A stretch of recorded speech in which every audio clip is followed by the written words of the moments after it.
লেবাননে প্রবাসী ফুটবল টুর্নামেন্টে অংশগ্রহণের মাধ্যমে যাত্রা শুরু করেছে আইন আল রোমান স্পোর্টিং ক্লাব। রোববার বৈরুতের ইসদাইদির মাঠে প্রথম ম্যাচ খেলে ক্লাবের ফুটবলাররা।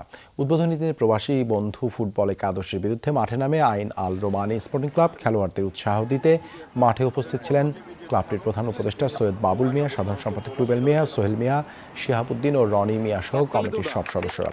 কর্মব্যস্ততার মধ্যেও নিজেদের প্রাণোচ্ছল রাখতে এবং বিনোদন দিতে খেলাধুলার এসব আয়োজন অব্যাহত রাখার আশ্বাস দেয় কর্তৃপক্ষ। আমাদের পক্ষ থেকে একটি ফুটিং ক্লাব তৈরি করি, ফুটবল খেলা। আজকে আমরা ফুটবল খেলার প্রথম অংশগ্রহণ করি। ইনশাল্লাহ ছেলেরা খুব ভালোই খেলে। খেলাধুলা দেখে আমরা খুবই আইন বসবাসকারী এবং সকল প্রবাসী বাংলাদেশি আনন্দিত।